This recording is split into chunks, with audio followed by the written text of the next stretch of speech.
आए हैं तो जाएंगे।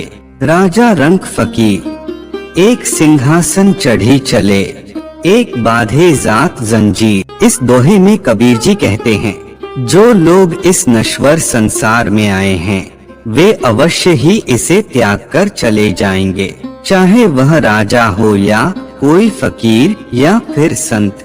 परंतु इनमें जो सत्कर्म करता है वह सद्गति के सिंहासन पर चढ़कर चलता है और अन्य दुष्कर्मों की जंजीर में बंधकर नारकीय स्थिति को प्राप्त होते हैं।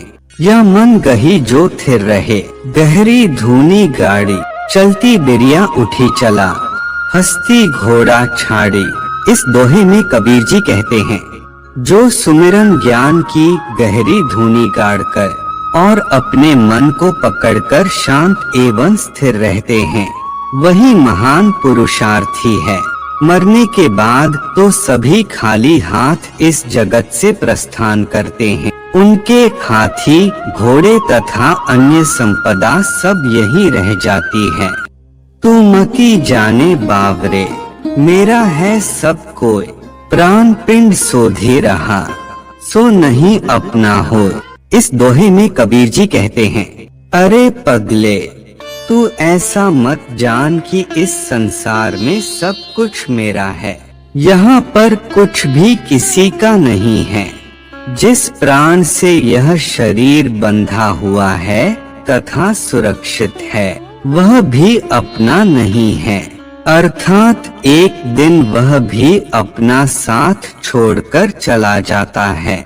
दीन गवाए दूनी संग, दुनी न चाली साथ, पाँव कुल्हाड़ी मारिया, मूर्ख अपने हाथ। इस दोहे में कबीर जी कहते हैं, जिन लोगों के साथ रहते हुए अपने धर्म कर्म का अनमोल समय गवा दिया, अंत समय में वे भी साथ नहीं चले, मूर्ख ने अपने हाथ से ही अपने पैर पर कुल्हाड़ी मार ली, अर्थात अपने आप को स्वयं ही दुर्गति में डाल लिया।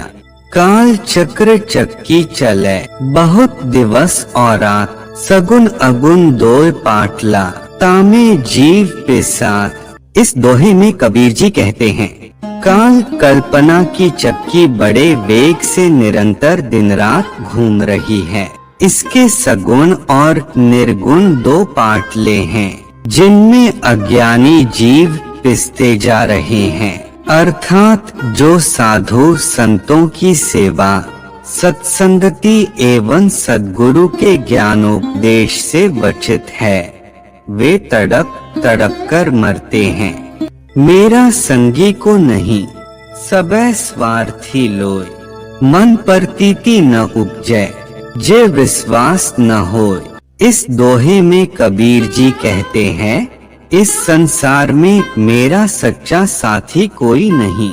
यहाँ पर तो सभी स्वार्थी हैं, इसलिए चाहे मन में प्रेम न हो और हृदय में जीव को विश्वास न हो, परंतु यह सत्य है कि यहाँ पर सबको अपने अपने हित लाभ की ही सूझती है। आथ यहाँ सच्चा मित्र कोई नहीं है।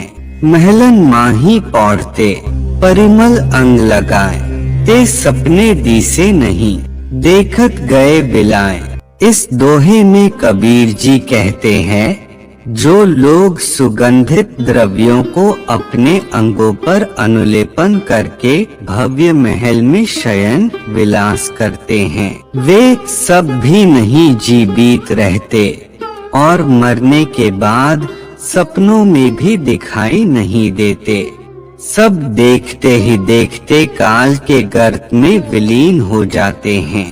जंगल ढेरी राख की, ऊपरी ऊपरी हरियाए, ते भी होते मानवी, करते रंग रलियाए।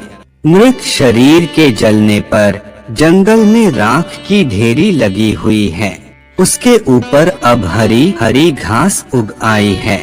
सोचो और विचार करो, वे भी एक दिन मनुष्य ही थे और रंगरास, क्रीड़ा, विलास आदि सुखों का उपभोग करते थे। जिसको रहना उतघरा, तो क्यों जोड़े मित्र। जैसे घर पर पाहुना, रहे उठाए चित्त, इस दोहे में कबीर जी कहते हैं, जिसको मुक्ति पद की इच्छा है वह भला सांसारिक जनों से मित्रता क्यों जोड़े।